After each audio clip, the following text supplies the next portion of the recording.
Hi, I'm Lisa Saunders, author of Ever True, A Union Private and His Wife, and these are the letters of my great-great-grandparents during the Civil War.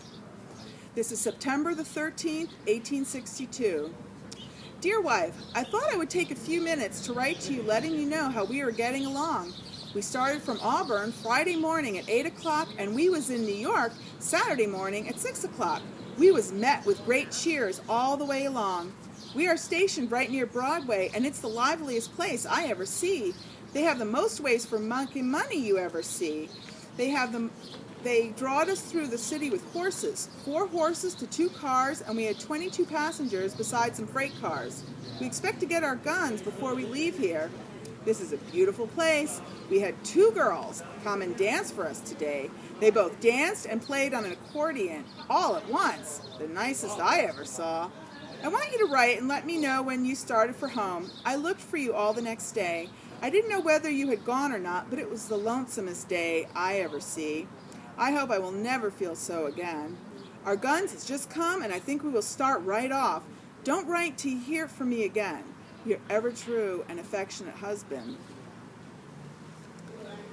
October the 4th, 1862. Dear Charlie, I was glad to hear that you had not left Washington. You must not write outside the paper again. I had to pay a 6pence before I could get it.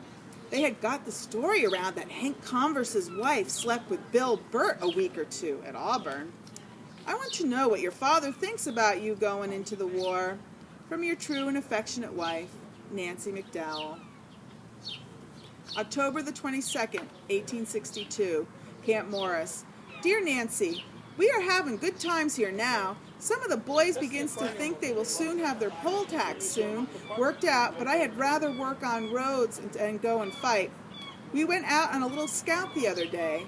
We went out to a house and we called for a Johnny cake and some milk, but the woman said that the boys had emptied the cows last night. The boys thought that was funny, but she went to work and made us a big cake and baked it in one of the old-fashioned spiders before an old-fashioned fireplace. Well, it soon cooled, and when it was done, she wrapped it in a cloth, and Bill Wager took it under his arm, and we followed him. Just as we turned around the corner of the house, there we saw some pigs tied up with ropes, and each one had a bell on it. We went to our tent, and we got some molasses, and we had a good dinner. It is awful cold here nights now, but we haven't any frost yet, but heavy dews. The opinion of the people is that the war won't last long. I hope it may be true, but they can't tell, but they say the rebels is in a bad condition. Now the boys is pretty well run ashore for money. The pistols they bought in Auburn and give $15 for, they are selling them for $5.50, and it's so, just with all the things they had bought. They think more of 10 cents than they did of $10 when they first came here. If they could have bought whiskey, they would have been out of money in 2 days after they got here, the most of them, but you can't get that for love or money. I don't know how it's gonna go this winter with 5 in a bed. They kick around a good deal. We set our dishes to our feet the other night, and in the morning they was all kicked out in the street. That's the way they do here. I remain your ever true and affectionate husband.